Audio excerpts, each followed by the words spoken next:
Recently, the new U.S. Ambassador to Kazakhstan, George Krol, assumed the office, the Kursiv.kz reported. Currently, the new ambassador is engaged in setting up his office, studying various documents, and getting acquainted with the embassy staff. He will be ready to answer some of the reporters' questions very soon. Some interviewed experts believe the appointment of a new ambassador to Kazakhstan is a good sign and think it may intensify the relation between Kazakhstan and the United States. Chingiz Nurlanov, a political scientist at the University of Washington, has noted that it is unlikely that the new appointment will dramatically change the course of relations between the two countries. It was more of a planned rotation of personnel. Nurlanov believes that the planned work that had been carried out previously by the former ambassador will continue.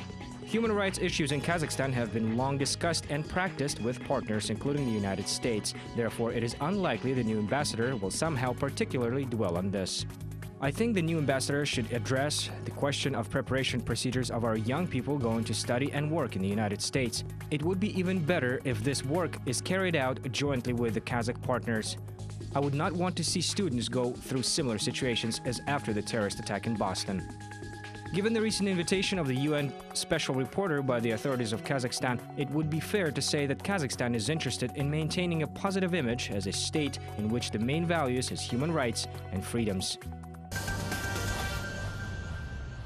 Kazakh Customs has tightened control over world brand products. News.kz reported, citing the head of the Outreach Department of the Revenue Service in Almaty, Daren Nurgazhayev. Now imported brand products shall be regulated by the Registry of Intellectual Property. The registry was introduced back in 2010. The database is constantly updated and now it contains some 333 categories, including alcohol, clothing, appliances, auto parts, mobile phones, etc. According to the customs authorities, the included in the list goods can be delivered to the country only by the authorized distributors.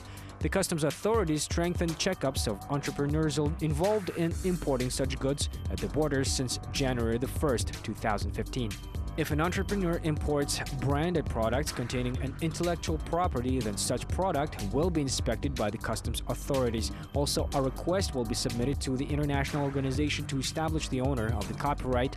Thus, the market will decrease the amount of goods that duplicate any intellectual property.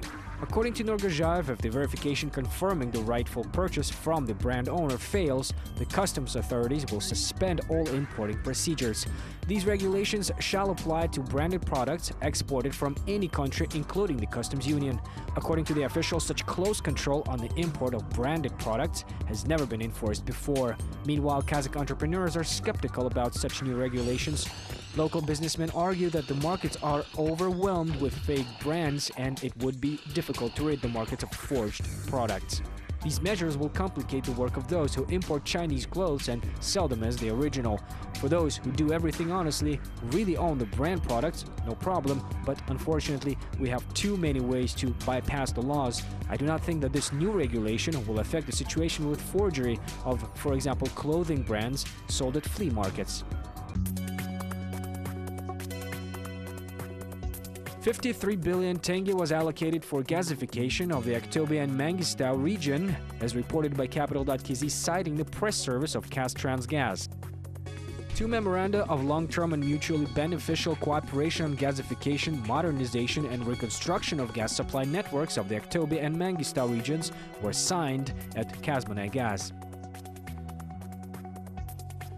Construction of 3 automated gas distribution stations, as well as the modernization of the gas distribution system, construction of branch pipelines, gas pipelines, supplying and intra up to the sites of houses of the private sector shall start in the Aktobe region within the framework of gasification by year 2030. The amount of investments of Transgas and the local Akimat for the construction of facilities totaled 20 billion tenge. While construction of new gas pipelines of high, medium and low pressure in Zhanaozen, as well as intra-low pressure gas pipelines, will follow in the Mangistau region.